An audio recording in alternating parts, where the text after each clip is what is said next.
Good evening, everybody. This is Robin with another edition of Horror Pop After Midnight. And my guests tonight are filmmakers Donny and Erin Broussard. How's it going, guys? Great. All right. I just saw your short indie horror film, Spooky Crew. Tell me how you guys came up with that film. Well, honestly, it's been kind of in the works with us for, Donnie, like 2015. Yeah. We've kind of had this idea that we were kicking around, and just honestly, Deadstream happened, and we both got super inspired by it, and we were like, shoot, man, we should try to do this. Like, we need to make Spooky Crew a thing. So we watched Deadstream, like, couple months later, we had the first draft of Spooky Crew out. It was originally named Mary Jane, and we kind of just took off running. Deadstream is actually a pretty cool movie. I own that film in my film library. I've seen that dozens of times. Your film did kind of give me that Deadstream vibe as well. We totally stole from Deadstream. Well, lovingly stole from Deadstream, but it's definitely an influence. Well, welcome, Jerik, to the show. Hey. Oh, is it working? Oh, hey, how's it going? Pretty good. And Jerik, who plays Emery in the Spooky Crew, has just joined the show. How's it going, Jerik? Not bad. I apparently don't know time zones too well, and I prepared for 8, and it's 7 my time, and I was like, oh, this wasn't it. Let me hurry up real quick. I prepared for 8 too. I wasn't paying attention. Typical males. Yeah, like I said, Spooky Crew had the Deadstream vibe to it. It also had the supernatural vibe. Spooky Crew kind of remind me of Ghostfacers from Supernatural as well. Absolutely. We cherry picked so many influences. Like, you can see the Scooby-Doo. Why I stuttered that, I have no idea. But Scooby-Doo, definitely Ghostfacers. And there's this show. Okay, so, like, I am a horror nerd. I have grown up loving horror my entire life. And I think when I was in my, like, mid-teens, there was this channel called Chiller TV. Do you guys remember that? Yeah, I remember Chiller. Yeah. Oh, finally, someone validates me. Yay. Well, there was this show called Freaky Links on it that had Ethan Embry as a star. It was like, I think, an early 2000s Fox TV show that got canceled after one season. But it mixes the format kind of like we do in Spooky Crew with POV and cinematic. Yeah, it was like a X-Files for computer nerds, basically. I do remember that show too. So, was Jerik your ideal choice to play Emery in the film? Oh, he was 100% who we were picturing while writing Emery. And same with Tim and Nancy. We literally wrote these characters for Jerik, Olivia, and Jeff. And it was kind of our way of, like, enticing them to come play with us, basically. Jerik, so when you were offered the role, what were you thinking about at the time, and are you a strong believer in ghosts? Yeah, I actually do believe in ghosts really hard. I'm so bad at it. We have a thing in Louisiana, a haunted place called the Myrtles Plantation, and it got me a whole lot. I mean, with little hauntings, we had a phone recording, and we'd hear like a little girl singing. I mean, to me, not everybody believes. I get it, but I'm definitely a believer in ghosts. That's for sure. Yeah, that's what I liked about it, because you guys have to be believers in ghosts and urban legends and myths and all that. And how'd you come up with the entity of Mary Jane, which was played by Wiccan Taylor? She nailed that. The makeup and everything made it look so real. It felt like I was really there with the Spooky Crew, and she gave me like an eerie feeling in her presence. So how'd she prepare for that role? Did she watch a lot of stuff on entities and urban legends and stuff like that? Yeah, actually, whenever we were putting together the character Mary Jane, which I can let Donny take in just a second, because it's actually inspired by a childhood urban legend from his hometown. But whenever we were kind of like working with Wiccan for the Mary Jane, just like look and the vibe, I gave her a bunch of Japanese horror. I gave her Dead Silence, just to kind of study how these ghostly entities like just kind of creep, and she nailed it. She absolutely nailed it. Yeah, the makeup was phenomenal. Who did the makeup on her? So Sunny Stelly and her fiance Bones did her makeup, and I couldn't have been more pleased. They did such a great job. And it took maybe we went through one makeup artist before we finally found oh my god, my brain's blanking. Sunny, sorry. Like whenever we found Sunny, and we sat down with her maybe 3 times, and she, each time we sat down, it was great, but she just wanted to keep improving on it. So once we got that final look, everybody was so stoked. So stoked. Now, Donny, tell us the urban legend story of your small town, which you based Mary Jane off the film. I want to hear this. When I was younger, in Abbeville, Louisiana, which is a very small town in Louisiana, we had a legend of Mary Jane, and what it boils down to is there was this bridge that we called the Mary Jane Bridge, which we took the bridge out because, and I'll get to that soon, and teenagers would drive up to the Mary Jane Bridge, flash our lights 3 times, and call Mary Jane's name, and supposedly on the 3rd time when you turn your lights back on, she'd appear. And just about every kid from my high school would do it and try it. It was really just an excuse to go out to this place and get drunk or stoned and hang out. It was like make out a point except with a ghost. And we originally were going to do that in a car and do the thing. And then the bridge, which was this creepy, scary wooden bridge, who knew? I hadn't been back there in years. When we went out there, they tore it down and built a brand spanking new shiny bridge that didn't look creepy at all. So we, and then our DP was like, do you really want to shoot in a car? So we decided, well, probably not. Let's and we rethought the story and took it outside of the car and moved it indoors. Yeah, so what happened is Matt Valentin, or Valentin, however you'd like to say his last name, he shot a music video in Mamou, Louisiana, which is this like little tiny town that is famous around here locally for like Mardi Gras and stuff. But honestly, you sneeze and you're halfway through the town. It's so tiny. But behind this bar where he shot this music video, they had this abandoned motel. And Matt was kind of talking to the owner about Spooky Crew and like, hey, we might know some people that might be interested in this location. And so he it took forever for us, number one, to get in touch with the mayor, because it's the mayor that owns it. And 3 weeks, Donny, before we got an answer just to go look at the place. Yeah, it was hard to get him on the phone, but once we got him, it was cool. Yeah, and as you can see, it looks amazing. We couldn't have found a better place. And Donny and I just got so inspired by it, just walking through that night. We went home, changed it from it being at the bridge to this old abandoned motel, and we kind of tweaked his childhood urban legend to kind of fit our new narrative. Yeah, that motel you found that you shot in the film, that's like that looked very creepy and kind of a little dangerous a little bit. It kind of remind me of a bunch of like urban explorers, which Spooky Crew remind me of urban explorers, going to these abandoned places to follow these like ghost stories and urban legends to see if they're true or not. It kind of reminds you of like a urban legend type of a little adventure, a little bit in an abandoned hotel. Now, Jerik, let's get to you. You played one of the Spooky Crew, and with Jeff Pearson and Olivia Peck.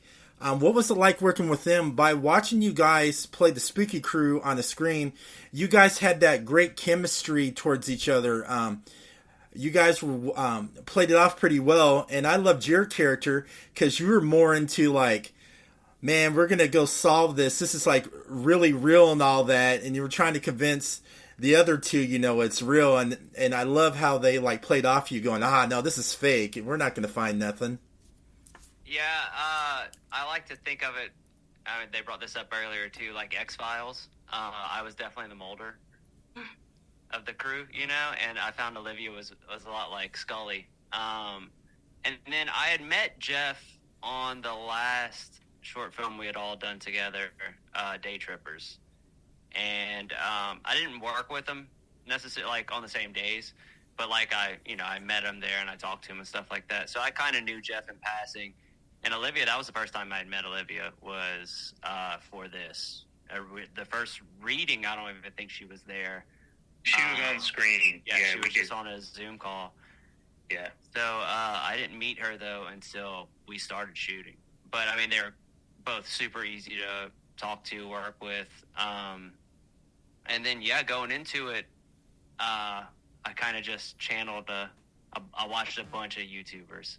A whole lot of them that I usually wouldn't watch, just to get that kind of, I don't know, into yourself personality, overly into yourself personality, to try to bring people in. And so that's it was, but it was easy. It's very over exaggerated, I mean, as most YouTubers, like, big time, like subscribe this with millions of followers and stuff like that. They all have it's a set little pattern. So if you kind of learn that, you kind of just add it to your lines and stuff like that. And with Olivia, she was great at just bouncing it off. She was definitely the skeptic, no doubt about it. Yeah, she bounced off you guys pretty well, like she was a legit skeptic. And I love it. It felt like I was, like you said, it felt like I was really watching a live YouTube podcast and also a Patreon live video. I felt you guys were legit, like really legit YouTubers being filmed in this horror short film. You guys had me convinced how you guys played it off as these podcasters that talk about, spirits and the unknown. It really got my attention. I felt like I was really listening to a legit, podcast when you guys were talking about the curse of Mary Jane.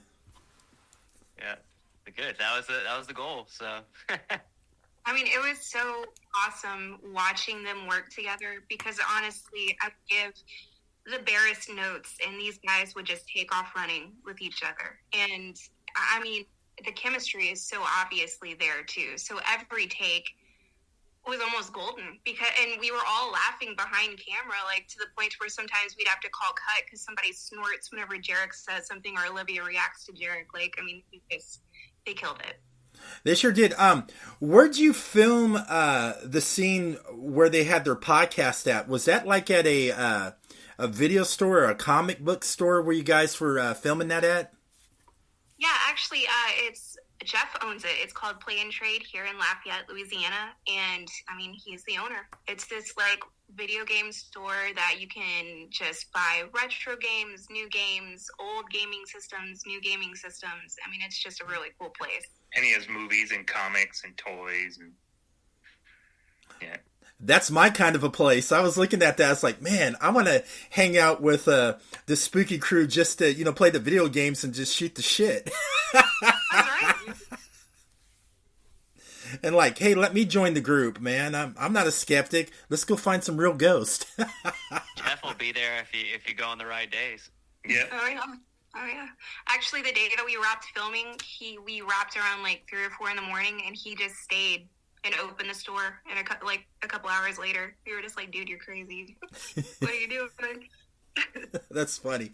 Now, let's go back to Wick and Taylor for playing Mary Jane, how the makeup and everything looked good on as well. She kind of reminded me of like Japanese demons from like if you watched the Ring and all that. She played it off. She could play it off as a Japanese like demonic creature too. The way how she carried herself, the facial expressions on her face, where she had the little creepy eye look, and how she was moving around like she was like really supernatural. I mean, I just loved it. I mean, like I said, she nailed it. And she also made, Jerik and, Olivia and Jeff, she made them look like $1,000,000 too, as well as they made her look good, how they played off each other when he, met Mary Jane. Absolutely. I mean, honestly, everyone on this, like, really, really did a great job. And so it was just great because we're all friends outside of this too. So it was just honestly like going to camp with friends for a couple of days and just having fun making a short, So, but I do agree, Wiccan absolutely brought it. And she was a trooper because the day of, I want to say, so like before we got on set, we timed out her makeup application, I think like twice, and it rounded into like about 3.5 hours. But once we got on set, just, because things happen, time gets away from you. I think it took about 6 hours ultimately to get the entire process done. So she was a trooper. So Jerik, have you done besides this, have you done other horror films as well? Well, the only other one I did was with Donny and Erin. It was Day Trippers, which I just popped up kind of at the end as a little extra part of it. But I started off doing a lot of stuff with my death metal band, Golgothan. And we have almost like a gore aspect to it where we're characters, we dress up, do all that. And we started with, we did videos for ourselves for a long time. And they were like always horror centric, I guess. But then we did a little, I guess, web series, you could call it, a few episodes called Bayou Tatais, which is amazing. like, You need to check it out. It is awesome. It is awesome. It's just like a little, a horror comedy kind of what we do in the shadows type of like mockumentary type of thing, following a deacon that exorcises demons in the swamp. That sounds like fun. I definitely got to watch that. And plus, you're in a death metal band too, like horror related and everything. I have to say, Jerik, that's fucking cool, man. Thank you. I'm surprised you guys haven't did like an indie horror short film, about a death metal band, something to do something crazy. Oh, we've talked about it. Oh, there's actually one in my arsenal right now. Ooh, yeah, you have my attention on that too. Arsenal. So, let's talk about the music and score before I get into it. Jerik, did you ask Jerik maybe if he would do a song in the film before you went to Mike? We originally did for like the ending credits, I think is what we talked about. And it's kind of crazy because I wasn't looking for a music composer by any means. We were just going to buy in some favors with friends and just kind of find, put together some music. But once we wrapped filming last April, we quickly kind of put out a poster just to be like, y'all, we're so excited about this. Like, check it out, whatever. And Mike actually messaged me out of the blue and he was like, hey, this poster looks really cool. This looks like a really cool project. Do you have a composer? And I was like, no, but I don't have money to really pay you. Like, is that going to be a problem? And he was really cool and sweet. And he was like, look, I think this looks cool. I think, I want to be a part of it. So we kind of just went back and forth a couple of times. And I told him that I kind of wanted this like 80s retro Carpenter vibe about it, and he spat out a couple of examples, and I was like, oh my god, you're it. Like, you're hired. So yeah, whatever Mike does in music, he's done music scores for a bunch of films, and what he does it with his heart and soul, and everything he does is golden. I mean, he's just that good. He was also in the Gnome band as well. He played in the band himself. Yeah, the Killjoys. Yeah, Donny totally fangirled whenever he found out about it. Yeah, that's my time. I'm closer to Mike's age, so I remembered his band. So I think everyone in the cast and half the cast and crew are musicians. I'm a musician. Matt, the DP, is a drummer from a hardcore band that toured. Olivia is a singer and guitar player. I think Jeff plays drums as well. I think most of the people, at least half of the cast and crew were musicians, or their camera assistants and guitarists. So it's pretty cool. That's awesome. That makes a well-rounded cast and crew and fun to work with. That makes like a great film. So how Spooky Crew ended, I love how you had a cliffhanger to that. So will there be like a sequel to see what the Spooky Crew's going to do next after they encountered Mary Jane? Well, actually, Donny and I are working on a feature version right now of the Spooky Crew. So that's kind of like what we're doing now. We're kind of just trying to get the script together so we can start figuring out money this summer.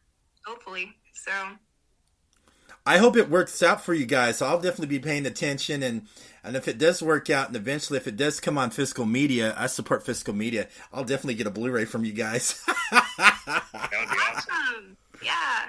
And we do too, actually. Jerik, Donny, and I, we are big fans of Vinegar Syndrome. I don't know if you noticed, but that's the shirt that Jerik's wearing in Spooky Crew is a Vinegar Syndrome shirt. Yeah, I noticed that too. I was like, that's cool because I like to get my films from Vinegar Syndrome, and then I like to go to MVD, Shout Factory, Kino Lober. I love those boutique, and I also go to Grindhouse Video, which is out in Tennessee. That's where I get all my hard to find stuff.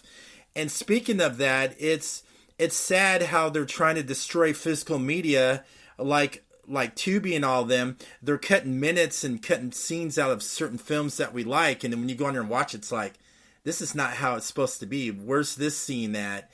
And it seems like they're more catering to the casual streamer person, that likes to just stream and doesn't want to collect, or they'll go, I got some movies on my iCloud or on my computer. Yeah, you can have that, but what happens if there's a glitch and you lose everything? Right. That's what I'm We've saying. actually lost stuff from Amazon.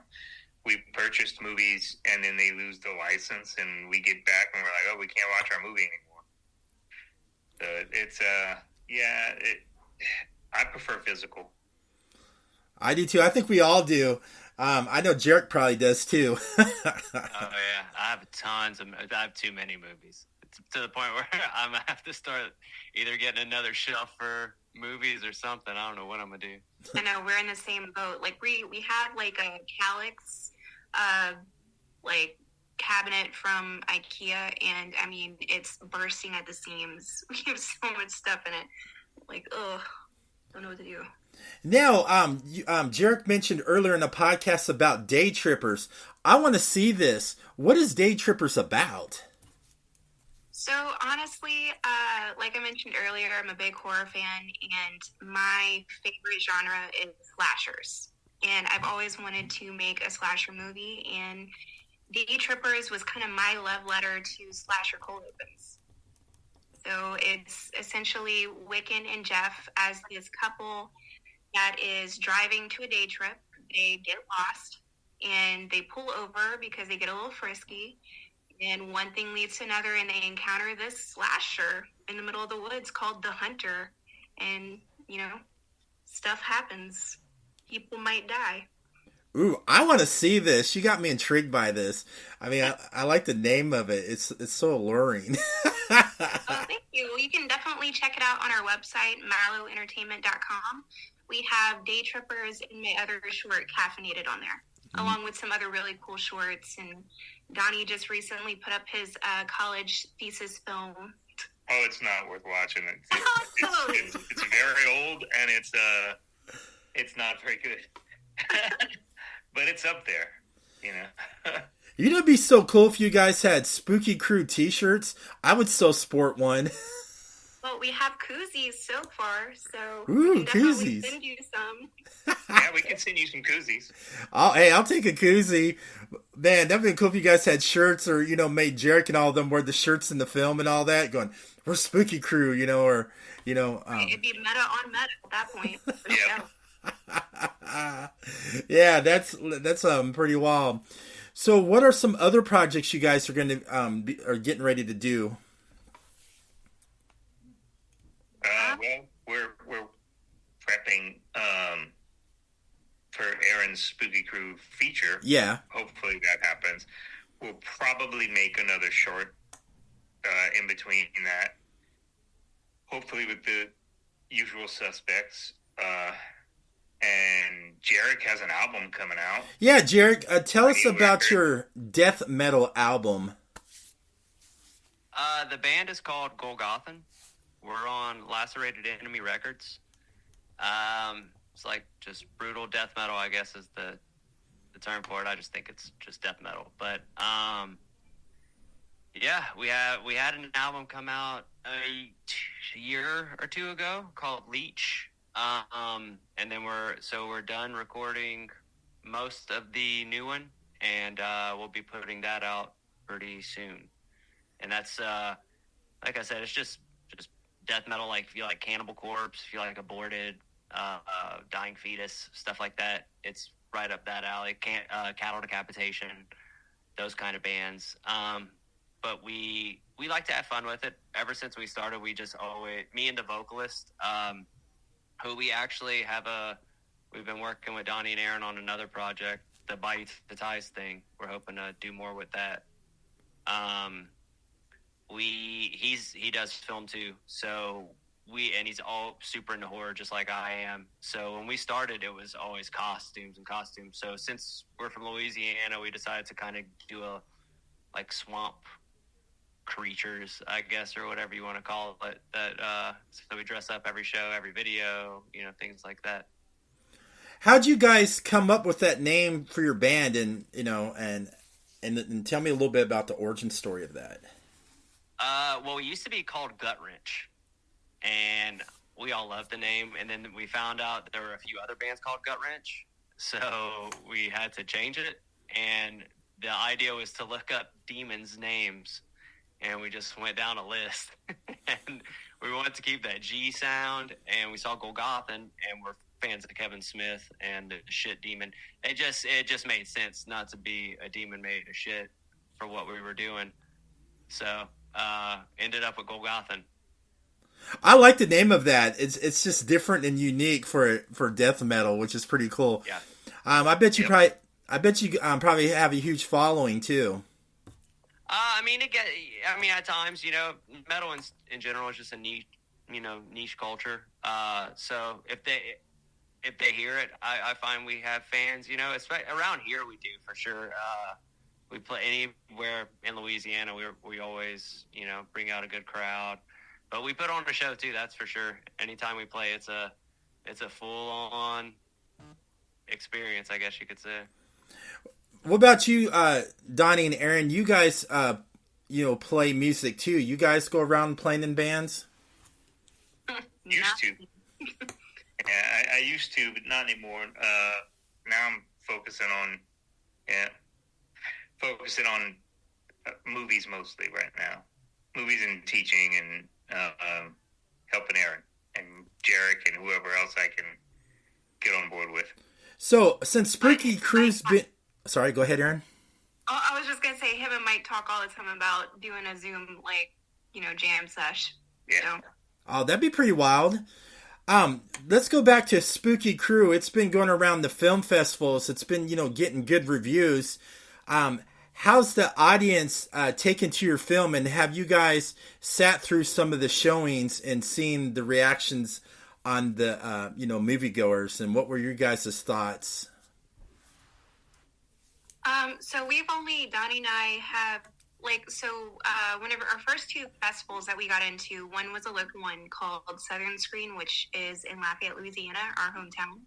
And then the other one was Ethereal Horror Fest in Austin, Texas. And the craziest thing is it took place on the same weekend. So Donnie and I traveled out to Austin to go support Spooky Crew, and our DP, Matt, stayed behind in Lafayette to kind of represent Team Spooky Crew at Southern Screen for us. But it was pretty crazy because we were played dead last on mid-Saturday afternoon. Not very many people were sitting in the audience with us whenever it started out, but as the short went on, especially during the podcasting scene, it filled up pretty quickly, and by the time that it ended, we had about 20 or 30 people in the room with us. And I mean, laughed at all the right spots, gasped at the right spots. It was just so cool. It was really cool. Yeah.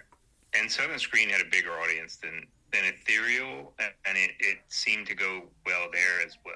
There too. We had some friends send us some videos of some of the reactions. We got, a couple of laugh videos, a big old clap at the very end which was like super cool. And a couple of gasps too, which I was kind of hoping for with our jump scare. So it was like success. So, Jerik, did you go to any of the film festivals to see the film? The only one, I was at the Friends and Family screening we had. I think I had a show the night that it played, actually. I had a show out of town the night that, because it was the same night that it played at both of those close to us. So I wasn't able to go to either one of those, but I was able to do the Friends and Family one. And I found people either really liked Emery or they really hated me. So I guess that's good either way. But well, they didn't like you leaving Tim behind. They were Spoilers, Donny. Yeah, oops. Oh my gosh, you spoiled it. You're that person, man. Oh, he is that. Spoiler, dude. I want to tell you about this. That's why I said spoiling it. That's why I was asking certain questions not to spoil it. So when people find out about it, they're gonna be like, "Cool, now you ruined it." They're gonna be like, "Damn, I'm just not excited for it," and they're like, "Damn you, Donny." Yeah, it happens. It's kind of awesome. Well, it's not awesome. It's kind of like, ugh, Donny. But our friends have a walking joke. Like, if we start talking about anything, they're like, Donny, shut up. Like, be quiet. Now, let's talk about Olivia Peck, who played Nancy, who played the skeptic. I loved how she played off of Jerik, like the Mulder and Scully. Mulder and Scully. Yeah, Mulder and Scully. Excuse me, not Scully. Scully. She was perfect for that role. I mean, she nailed it, man. She convinced me she was a legit skeptic. You know how you have all those skeptics that be like, "Oh, why are you guys like watching these ghost adventure type of shows? This is all fake, and there has to be science to it." And they try to debunk it and try to ruin it for everybody. And she was doing a good job, about to Jerik's character Emery, man. She was really going at it on him. He's like, no. Oh yeah, that was actually my first time working with her in an acting capacity. We had been friends for I think about a year, almost 2 years by the time we shot Spooky Crew together. And I just knew, like, just being around her, her sarcasm, her whole vibe just fit exactly what I wanted for Nancy. So I was like, she's going to play so well with Jerik. And just whenever we got on set and we were, just talking about character and stuff like that, I was like, really, your main thing is to antagonize Emery. Like, you're just trying to be like, guy, come on. And I mean, she took it and ran. Like, she really did. She did a great job. She did, and especially her facial gestures when she was staring at Jerik when you were at the comic book store. She had that little serious look, being like, that's not going to fool me, and you keep on talking about it, I'm going to hop over that table and smack you. Oh, yeah, she killed it. She really killed it. And I love Jeff's character. He was just the third wheel there just for the adventure, man. He was like sitting there just enjoying, Emery and Nancy, go at it. And he's sitting there going, man, come on, let's go see this Mary Jane, man. I don't want to hear you guys bickering all night. He's very Switzerland. He's kind of like the mediator between the two, like the even ground. So, yeah, he killed it as well. I mean, everybody did. That's the crazy thing is, like, I gave minimal direction just because I knew these guys, when we wrote it in their voices and I trusted them to kind of really just take these characters and bring them to life. And the few times that I had to give, like, small notes, I mean, they took it and just, like, made it even better. So, I mean, they all did a great job. Now, let's talk about the cinematographer. There was some great shots with the cameraman. I love the pan shot, towards the end where they zoom in on Wiccan as Mary Jane at the hotel. I love how you had that zoom pan shot, it felt like you were really standing with the spooky crew when you found out who Mary Jane was. You felt like you were looking right through the camera with the spooky crew. It kind of gave it like a realistic feeling. Yeah, no, Matt absolutely, like, I couldn't have asked for a better DP than Matt. He killed it. And I don't know if you noticed this, but he also shook the camera. Yeah, I did. And I was like, oh, that's so perfect. Keep doing it. So, he nailed it. Oh, he did. I just love that shot where you see, Emery and all them when they finally see Mary Jane standing there right, by the hotel. I just love that shot. And I love how, Jerik and all of them really got into that scene, like they were really freaked out about it because they're like, holy shit, that's a fucking demonic entity right in front of our face. And we were thinking we were going to this abandoned hotel and not find anything, and then boom, right there. And I love how they just put their heart and soul in that shot to convince, the audience you were really fucking scared. Yeah, because, that was the thing for Donny and I whenever we were writing it. We're big horror comedy enthusiasts, but what we wanted with Spooky Crew was for it to be fun and, lighthearted, and these friends kind of ripping each other until it wasn't, until it got real. And once, Wiccan shows up, bam, they were scared shitless, So. Yeah, another thing about Matt is he had a really hard job because he had to run. We had 3 cameras. One was a cinematic camera, bigger camera that captured the Spooky Crew when they're not on the Twitch stream. Yeah. And the other camera is a smaller camera that Jeff and Jerik are operating. And then we had a third camera that's kind of a third wheel, smaller camera on the ceiling, mounted to the ceiling of the hotel. So he had a lot of different monitors to watch and keep track of. Him and Erin had a lot of holes in the fire, and they had to put a lot of trust in Jerik and Jeff to be able to get the shots that they needed for all of the stuff that would be in the Twitch stream. Yeah, I what we speak earlier about how we all love Deadstream.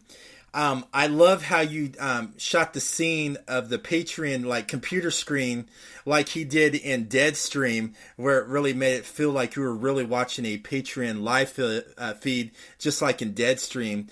And I give you kudos for that. You guys nailed that to make it look like a legit, Twitch stream. Oh, no, thank you. Actually, Jerik's vocalist for Golgothan Jai, he was the one that did those special effects. The visual special effects for it. So they nailed it.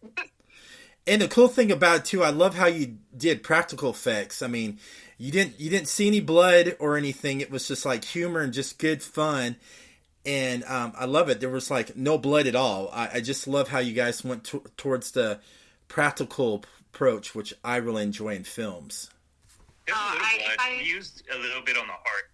Yeah, but I totally lean into practical effects. If we can do it, if we can afford it, we're doing it. Hey, for sure. Yeah, I'm excited to see what the Spooky Crew does next, and I hope your feature film does come out, because I want to see what Jerik and Olivia and Jeff do next as the Spooky Crew as a feature-length film. I want to see what their next adventures is. Where are they going to go after Mary Jane? What's their next adventure? Who they're going to seek out next? Is it going to be demonic, or is it going to be some type of Bigfoot encounter or something? I want to see all that. I want to see the Spooky Crew, witness Bigfoot or the Dog Man or something in that type of surround sound. Besides ghosts, I want to see them get into the really gritty creatures. You're gonna have to stay tuned, man, because we got some cool stuff cooking for sure. All right, where can everybody find you guys on social media so they can find out about the Spooky Crew and what you guys are doing next? Well, for me, you can follow me on Instagram at Erin Benny Bruce, ERIN Denny, and then Bruce. And Donny? And, I'm Donny, Donny _ Amar, AYMAR _ Broussard, BROUSSARD. And you, Jerik? Everything's just my name. I don't think there's another Jerik Thibodeaux in this world. So yeah, I think I'm pretty safe on that. Yeah, Jerik, you do got a original name, something different that no one's never had. Yeah. It's like, but you can also check us out on Instagram at Mallow Entertainment as well, and then also our website mallowentertainment.com. all right. Thank you guys for coming on. Out of your busy schedule, Yeah, thank you for having us. Thank you. Class. and everybody have a great